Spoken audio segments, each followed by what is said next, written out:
I never imagined that the smallest choices in my life, the moments when I stood at a crossroads and hesitated, would be the ones that left the deepest scars.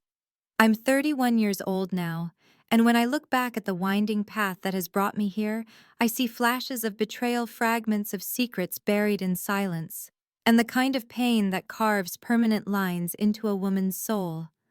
I suppose that's why I'm telling my story today, not because it's easy, not because I'm proud of everything I did or endured, but because the weight of it all presses so heavily on my chest that the only way to breathe is to let it out word by word, as if confession could loosen the chains of memory. I was born the eldest daughter in a family that believed appearances were everything.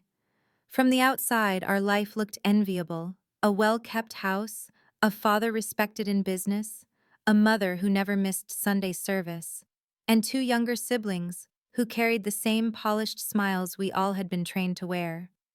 People envied us, whispered admiration behind closed doors. But inside our home, love was conditional, and loyalty was a weapon sharpened at both ends. I learned early to measure my words, to hide my bruises, emotional ones, not physical, and to pretend that our family portrait was free of cracks. When I was 22, I fell in love.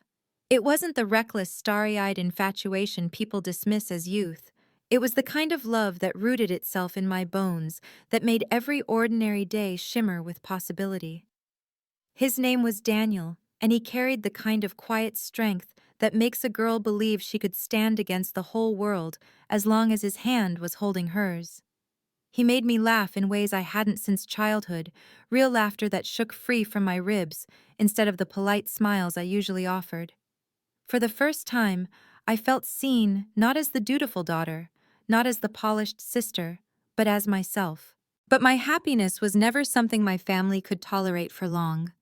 My mother, with her sharp eyes and sharper tongue, decided almost instantly that Daniel wasn't worthy.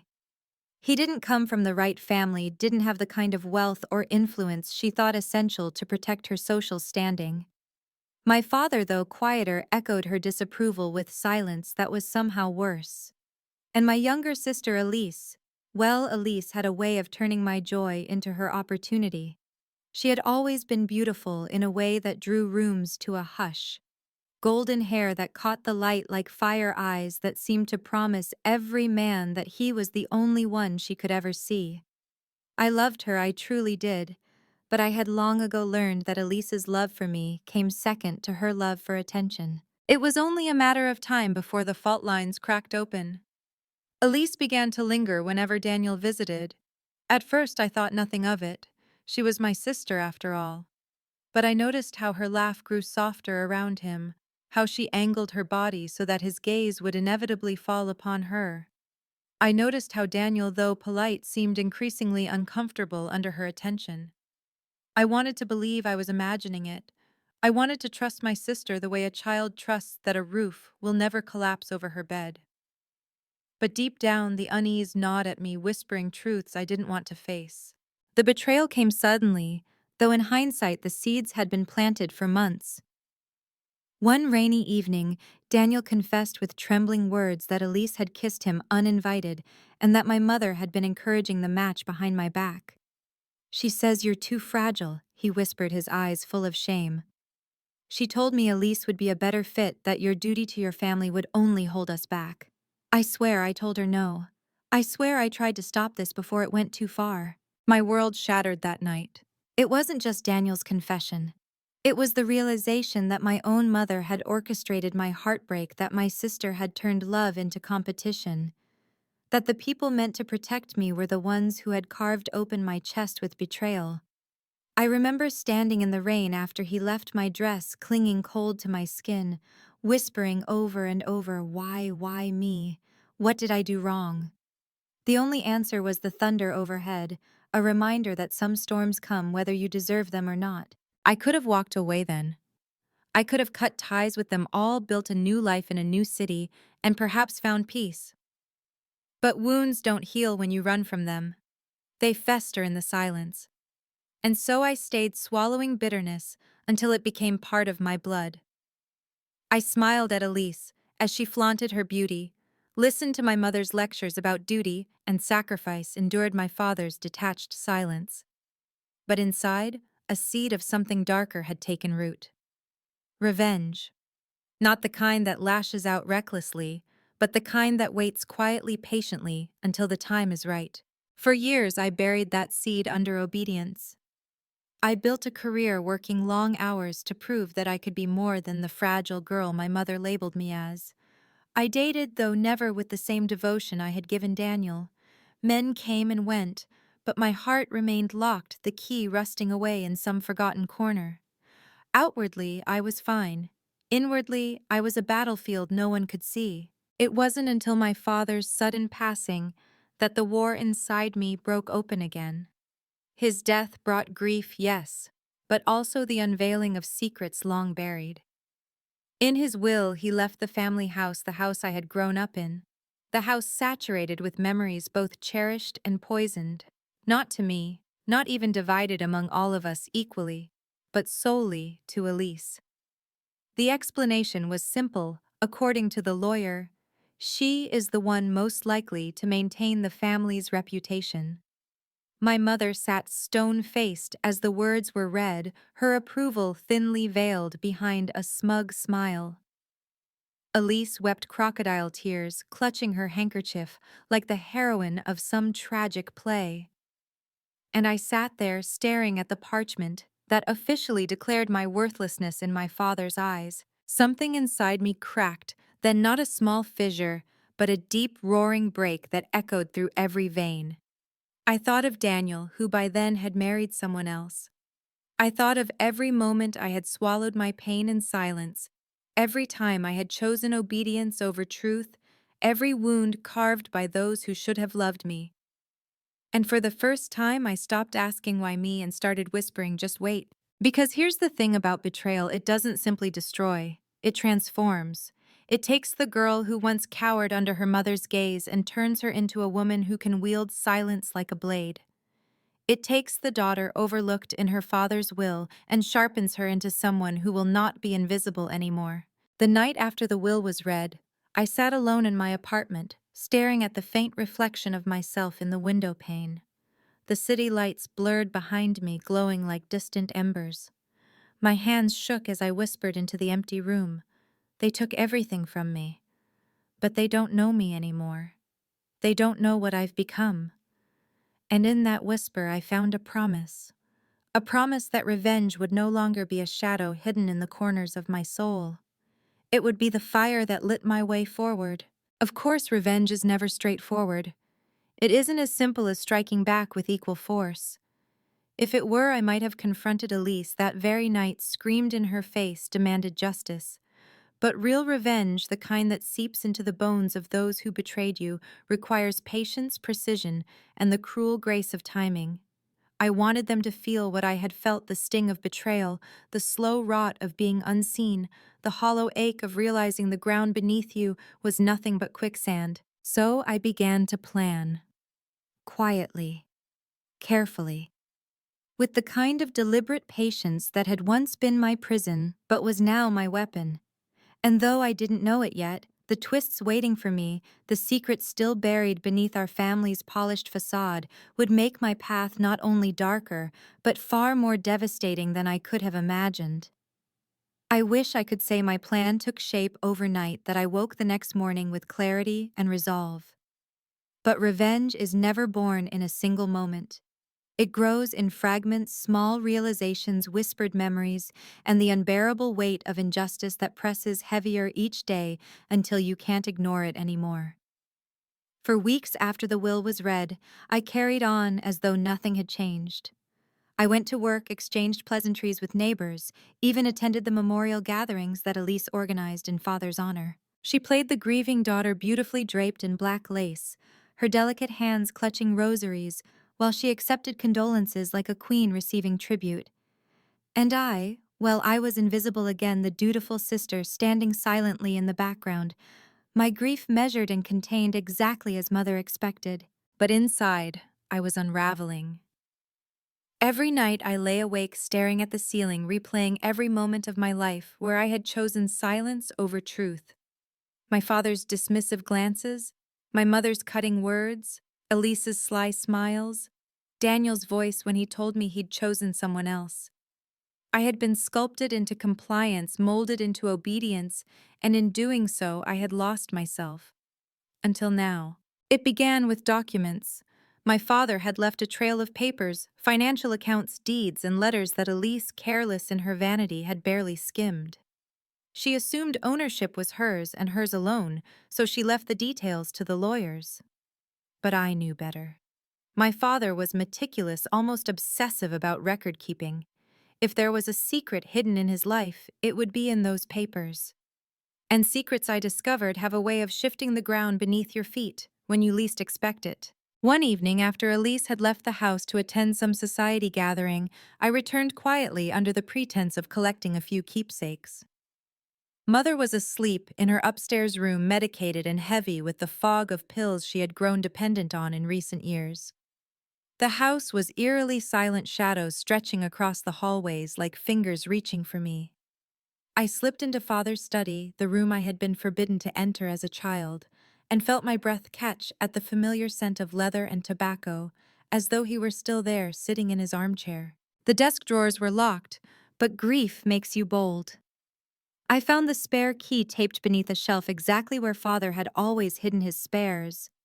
Inside were folders carefully labeled, each one a window into the man I thought I knew. Business contracts, investment statements, correspondences, and then tucked at the very back a sealed envelope with my name scrawled across it in his steady handwriting. My hands trembled as I broke the seal. The letter inside was brief, no more than a page, but every word burned into me like fire. My dearest child, if you are reading this, it means I am gone. I know what you must be feeling. Betrayed, overlooked. But know this, my decision to leave the house to Elise was not born of preference, but of necessity. She is not what she appears. She is not your sister by blood. Years ago, I made choices, selfish choices that changed everything. Elise is the daughter of another woman born from a mistake I buried to protect this family.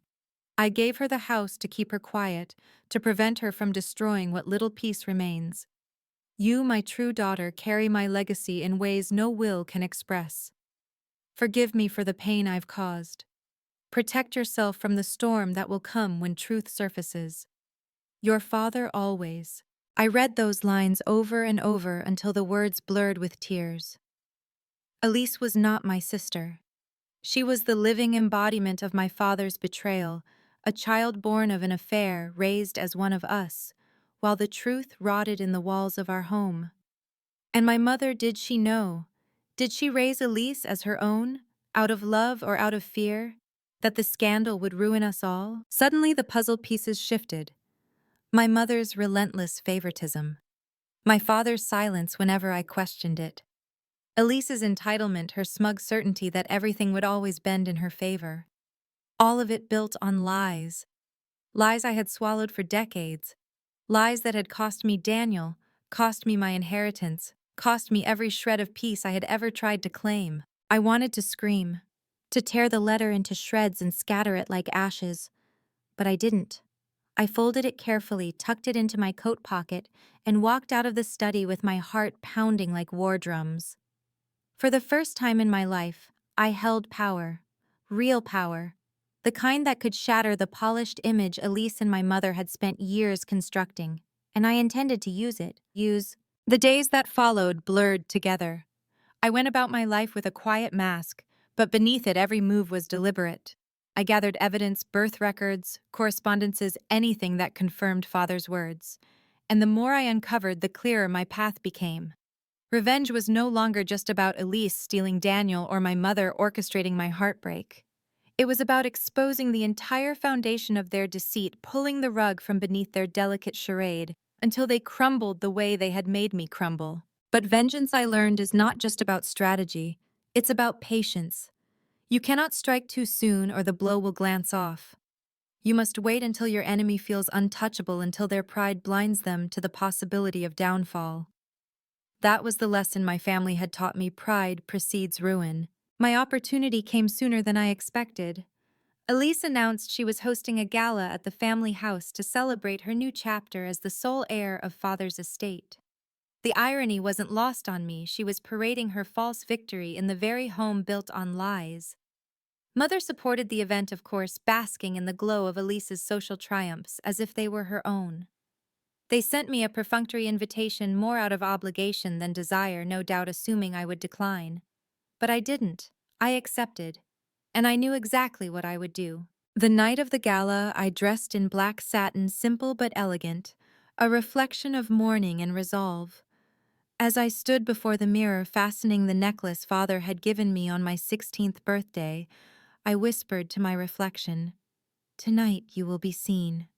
My pulse raced with equal parts fear and exhilaration. This was not just a party. It was the stage upon which the truth would finally be set free. When I arrived, the house gleamed with lights, laughter spilling out of every window. Guests in glittering gowns and tailored suits drifted through the halls sipping champagne and marveling at Elise's performance as the gracious hostess. She glided across the room like a queen, her beauty intoxicating, her laughter ringing like bells. Mother hovered nearby, her eyes shining with pride, as if Elise's triumph erased all memory of Father's passing. But I saw it differently.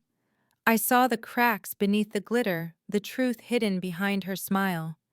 And as I mingled among the guests, clutching the letter and documents hidden in my bag, I felt the weight of destiny pressing against my chest. Tonight, their empire of lies would crumble. It wasn't easy waiting for the right moment. I watched Elise raise a toast, her voice honeyed her words, dripping with false humility as she spoke of family legacy and honoring Father's vision.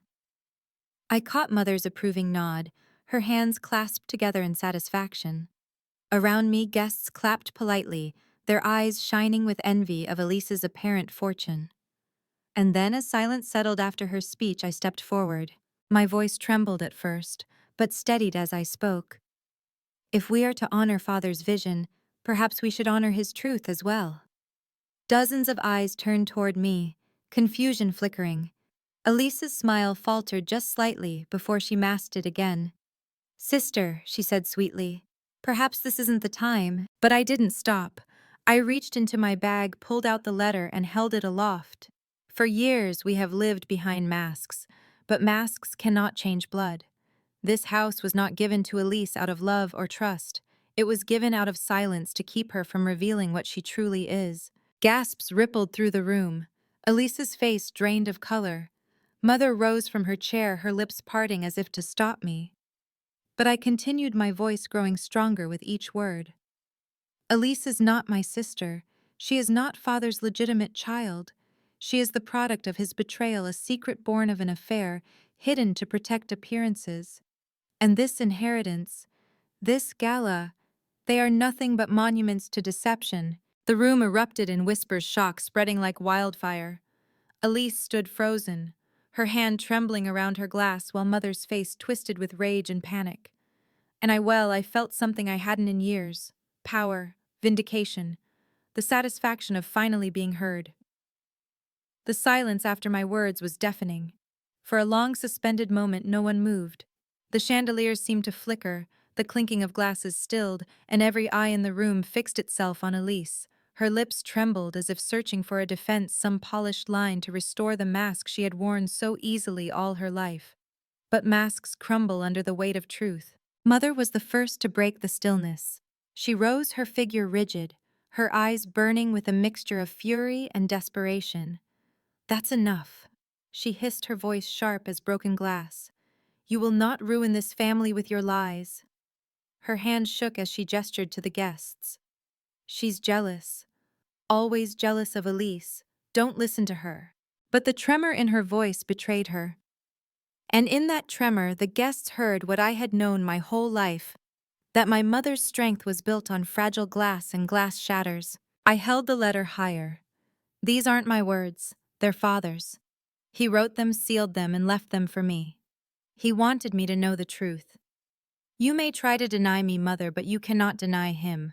A murmur rippled through the crowd. People craned their necks, eager to glimpse the letter in my hand. The air was electric with disbelief, curiosity, and something darker, the hunger for scandal. I saw it in their eyes, the way they leaned forward, as if feeding on the spectacle of our family's ruin. Elise finally found her voice. "You think this changes anything?" she spat. Her sweetness dissolved into venom. Her eyes blazed as she stepped toward me, her heels clicking against the marble floor like gunshots. "So what if I wasn't born of your mother? So what if father strayed? He chose me. He gave me the house. He made me his heir. That letter doesn't strip me of what I already own." Her defiance hit me like a slap. For a heartbeat, I faltered, fear curling in my stomach. She wasn't wrong. Legally, the will stood. The house, the inheritance, the image she projected, they were all still hers. I had revealed the truth, yes, but truth alone doesn't topple empires. It has to be wielded like a blade. And I was ready to wield it. I met her gaze steady and unflinching. "He chose silence, Elise. He gave you the house not out of love, but out of fear. Fear that you'd expose him. Fear that you'd destroy what little dignity remained in his name. That's not honor. That's pity. And every person in this room knows it now." Her face contorted, torn between rage and humiliation. The guests whispered louder, some staring at Elise with wide eyes, others exchanging knowing glances. Her carefully curated world was unraveling thread by thread right before them. And then from the back of the room a voice rose low, commanding, unmistakable, "Enough!" It was my uncle father's brother, a man who had always kept himself at a polite distance from family affairs. He stepped forward, his expression grave, his eyes fixed on Elise. "I warned your mother this would happen," he said, his tone heavy with bitterness. "Secrets never stay buried forever." The room erupted in gasps. Mother's face went pale. Elise swayed as though the ground beneath her had tilted. I stared at him, stunned, as he continued. "I knew of your father's affair. I knew Elise's mother. And I knew the arrangement that kept her close but hidden. I said nothing because I thought it best for peace. But Catherine is right. Peace built on lies is not peace at all. It is poison." His words sealed it. The guests no longer whispered, they judged. Their gazes shifted from admiration to disdain, from envy to pity. Elise's kingdom was collapsing, and she knew it. Mother lunged toward me, then her composure shattered. Her hands clutched at my arms, her nails digging into my skin as she hissed, "Do you know what you've done? Do you understand? You've destroyed us." I met her wild eyes with a calm I didn't recognize in myself. "No, Mother," I said softly but firmly. "You destroyed us the day you chose deceit over love. I'm only pulling off the mask." She recoiled as if struck, her body trembling. Elise turned away, her shoulders rigid, her head bowed not in shame but in fury. I knew that look. She wasn't defeated, not yet.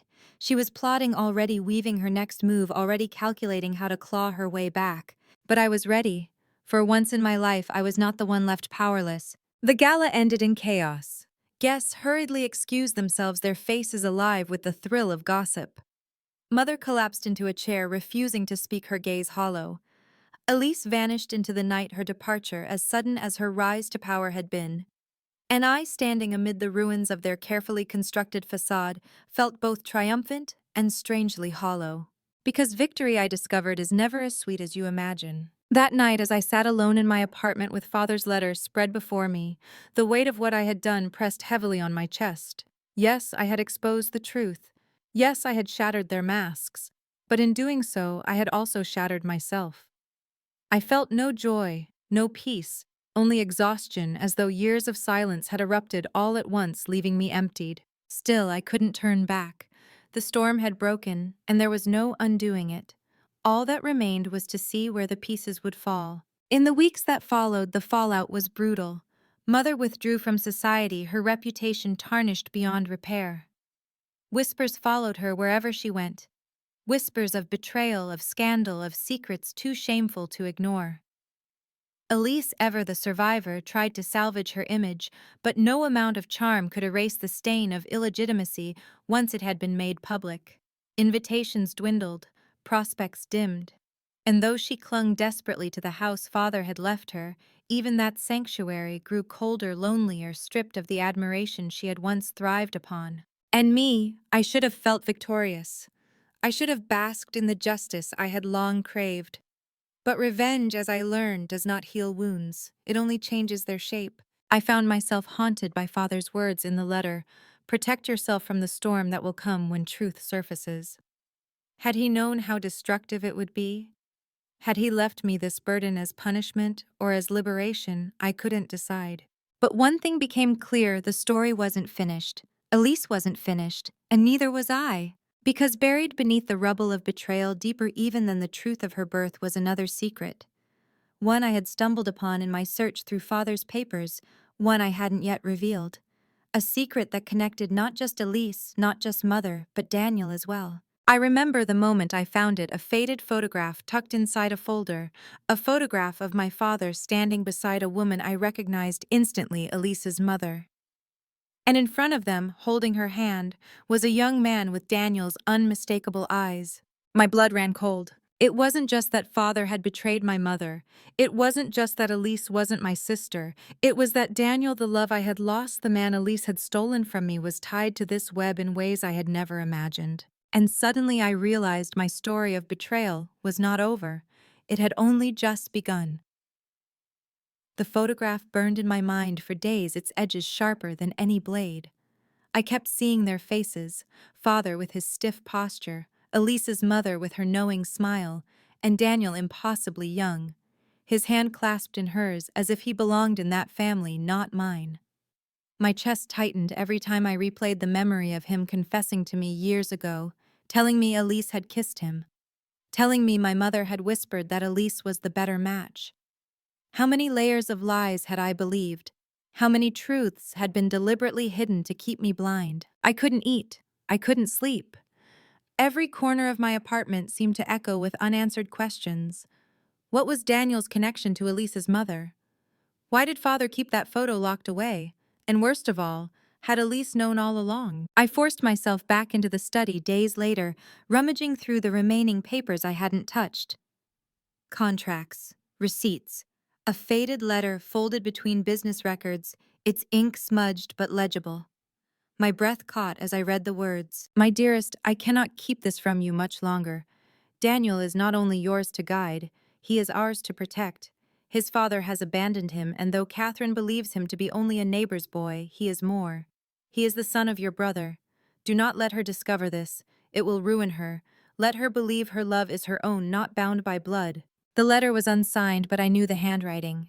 Elise's mother. I dropped the paper as though it had scalded me. My knees buckled and I clutched the edge of Father's desk to keep from collapsing. Daniel. The man I had loved, the man who had broken me, the man who had been woven into every memory of my youth. He was not just entangled in Elise's mother's life. He was family. My cousin. A scream clawed its way up my throat, but I swallowed it down, choking on the bitterness. All those years of longing, all those nights replaying his touch, his voice, his absence. And the truth was, a dagger our love had been forbidden long before Elise ever laid her hands on him. I wanted to destroy the letter, to burn it, bury it, anything to erase the knowledge. But lies had already poisoned us too deeply. I couldn't run from the truth anymore, not when it explained everything: the secrecy, the betrayal, the way my mother had pushed Elise toward him while tearing me away. She must have known. She must have understood that my love for Daniel was dangerous, that the scandal would have devoured us all if it surfaced. And so she had sacrificed me, just as she always did, to protect appearances. That night I wept until my body ached. Not the quiet tears of disappointment, but violent sobs that shook me until I gasped for air. I wept for the girl I had been, for the woman I had become, for the love that was never truly mine. And when the tears finally ceased, I lay there hollow, staring into the dark, and whispered to myself, "Then it is not just revenge anymore. It is reckoning." I knew I had to confront them. Not just Elise, not just Mother, but Daniel too. The opportunity came when Elise, desperate to salvage what scraps of reputation remained, invited a handful of trusted acquaintances to the house for a smaller gathering. I was not invited, of course, but Daniel was. His name appeared on the guest list, whispered through the same gossip chain that had relayed every detail of the gala fallout. I went anyway. The night was cold, the kind of biting wind that sneaks into your lungs and reminds you of winter's cruelty. I wore no jewels, no mask of pretense, just a dark dress, plain and sharp. my hair pinned back so nothing would shield the intensity of my eyes. I arrived late, stepping into the warmth of the house, just as voices rose from the dining room. Elise was there, radiant still, despite the shadow that hung over her laughter too loud, too bright, as if to drown out whispers. Mother sat beside her, pale and brittle, her smile frozen in place, like porcelain about to crack. And then there was Daniel. Older now, his hair touched with gray, his jaw sharper than I remembered, but his eyes, those familiar eyes, still carried the weight of unspoken things. The moment he saw me, his smile faltered. Elise's laugh dimmed. Mother's glass clinked sharply against the table. The room tensed as though my presence had sucked the air from it. Catherine, Elise drawled, her voice honeyed with false sweetness. How unexpected. I ignored her. My gaze locked on Daniel. We need to talk. He hesitated, glancing at Elise, at Mother, then back to me. Something flickered in his eyes. Guilt, maybe, or fear. Slowly he nodded. Outside, he murmured. We stepped into the cold night, the door closing softly behind us. The silence between us stretched thick and unbearable until I could no longer contain it. How long did you know? I demanded, my voice trembling with rage. How long did you know who you were to me, who I was to you? His face paled, his breath visible in the frigid air. Catherine, please. Don't. I cut him off, my hands curling into fists. Don't you dare beg me to understand. All those years, Daniel, all those stolen moments, all those promises, you let me believe. My voice broke. You let me believe we could be when you knew we never should. His eyes glistened, but he did not look away. I didn't know at first. I swear it. When we were young, when we first fell, I didn't know. It wasn't until later, after your father's illness, that my mother told me the truth. And by then, he swallowed hard. By then it was too late. I loved you. I still do. The words pierced me, equal parts balm and poison. Love, I spat. You call it love to let me drown in lies, to let me cling to a future that was never possible. I wanted to protect you, he whispered. If you had known, it would have destroyed you. My laugh was hollow, bitter. Destroyed me, Daniel. It has destroyed me. All of it, the secrecy, the betrayal, the manipulation. Do you not see I've spent my entire life being sacrificed on the altar of other people's lies? And you were the one thing I thought was real. His shoulders sagged, his breath heavy in the cold. I am real. What I felt was real. What I feel is real. I shook my head, tears stinging my eyes. No, what we had was stolen. Do you understand stolen?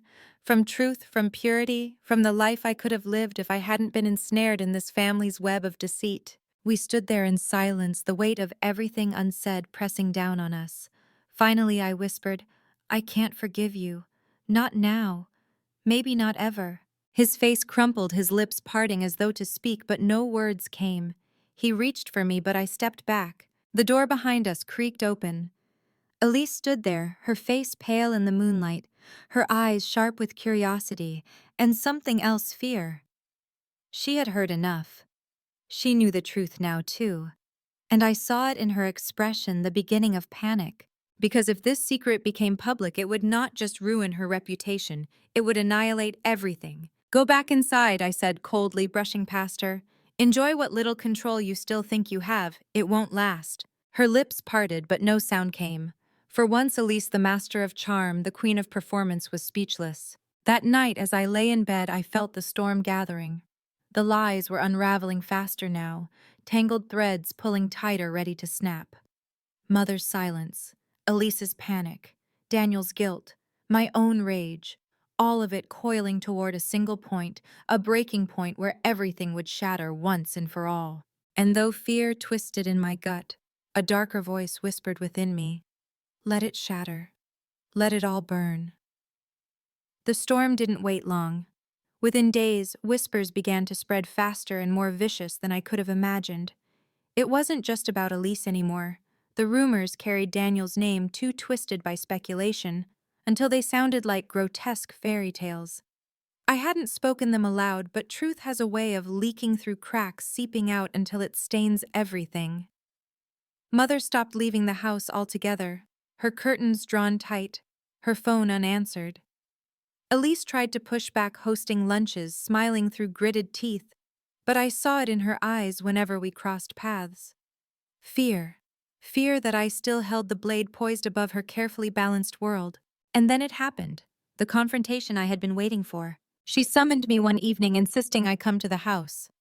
I found her in the parlor, dressed impeccably as always, though her beauty now seemed brittle, her hands fidgeting with the edges of her shawl. Mother sat stiffly nearby, her eyes sunken, her lips pressed tight, as if holding back words that might shatter her entirely. "You've done enough." Elise began, her voice trembling, though she tried to cloak it in authority. "You've dragged our name through the mud. Humiliated Mother, destroyed everything Father built. But it ends here.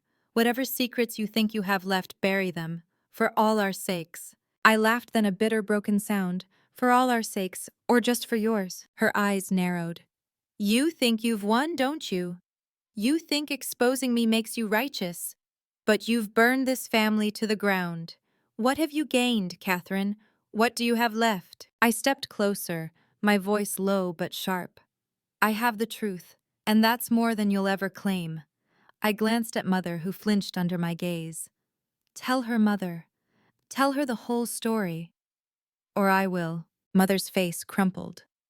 For the first time, the iron mask slipped. Her shoulders sagged, her voice thin and shaking. "I knew. I knew Elise was not your blood. I knew she was the child of your father's affair. And I let it happen. I raised her as my own, not out of love, but out of fear. Fear of shame, fear of scandal. And when you fell in love with Daniel..." She covered her face with her hands. "I couldn't let it continue. I told him to leave you. I told him Elise was the better choice. Because if the truth of who he was ever surfaced..." Elise's head snapped toward her, eyes wide. "What are you saying?" Mother's voice broke. "Daniel is your half-brother." The room froze. My breath caught in my chest, the words reverberating like thunder. Elise staggered backward, her hand gripping the mantelpiece for support. My knees nearly buckled the ground, tilting beneath me. Half-brother, not cousin. Closer, deeper, more twisted than even I had imagined. I stared at Mother, my voice a whisper. "You knew. All this time you knew. And you still let me love him. You still let me bleed for him." Tears spilled down her cheeks. "I thought I was protecting you, protecting us all." Rage flared through me, hotter than any fire I had ever known. "Protecting us. You didn't protect me. You sacrificed me. You sacrificed him. You sacrificed every shred of love we had just to keep your mask intact. And for what? So Elise could play princess while the rest of us drowned." Elise's voice cracked, trembling with horror. "You're lying! You're lying!" But Mother shook her head, sobbing now, the truth spilling out between gasps. "It was your father's sin, his affair, his choices. Daniel's mother begged me to keep the secret, and I agreed. I thought burying it would keep us whole, but I was wrong. God help me, I was wrong." The silence that followed was unbearable. Elise's face was pale, her eyes wild as she stumbled toward me. "You think this makes you better than me? You think the truth redeems you?" She jabbed a trembling finger at my chest. "It ruins us all. Him, you, me. None of us walk away clean." I met her gaze steady even as my heart thundered. "That's the difference, Elise. I don't need to walk away clean. I just need to walk away free." She recoiled as if struck, her lips trembling with fury. Mother sobbed quietly in the corner, her body folding in on itself, the weight of her choices crushing her at last. And I suddenly, unexpectedly, I felt light. The truth had burned everything, yes. It had reduced our family name to ash, shattered illusions, broken hearts beyond repair. But in the ruins I was no longer invisible, no longer silenced, no longer the obedient daughter shadowed by lies. I was myself, raw and scarred but free. In the weeks that followed, Elise fled the city. Some said she went abroad chasing a new identity far from the whispers. Mother remained in the house, a ghost haunting her own walls, withering under the weight of shame. And Daniel, I saw him once more briefly in the park where we used to walk as children. His eyes met mine, filled with sorrow and longing, but neither of us spoke. We both knew the truth had ended us forever. We both knew love had been stolen by blood long before we understood what it meant. I turned away from him and never looked back. And so my story ends, not with triumph, not with the sweetness of revenge fully savored, but with something quieter. A lesson carved deep into me, deeper than any wound my family ever gave me. That secrets, no matter how deeply buried, will surface. That betrayal festers in silence until it explodes. And that freedom, true freedom, comes not from vengeance, but from choosing to step beyond the ruins and claim your own life, even if it means walking away with nothing but the truth. To anyone watching this wondering why I shared such a painful story, the reason is simple. Pain loses its power when it's spoken aloud. And maybe, just maybe, my story will keep someone else from being trapped in silence, from mistaking betrayal for love, from burying themselves under lies to protect someone else's mask. If you've stayed with me until the end, thank you. Please, if this story touched you, like it, share it with someone who might need to hear it. Subscribe so you don't miss the next story and leave me a comment below. Tell me if you've ever carried a secret too heavy to bear, or if betrayal has ever forced you to rebuild from ash. I want to hear from you. Because in the end, our stories, painful, broken, messy, are what set us free.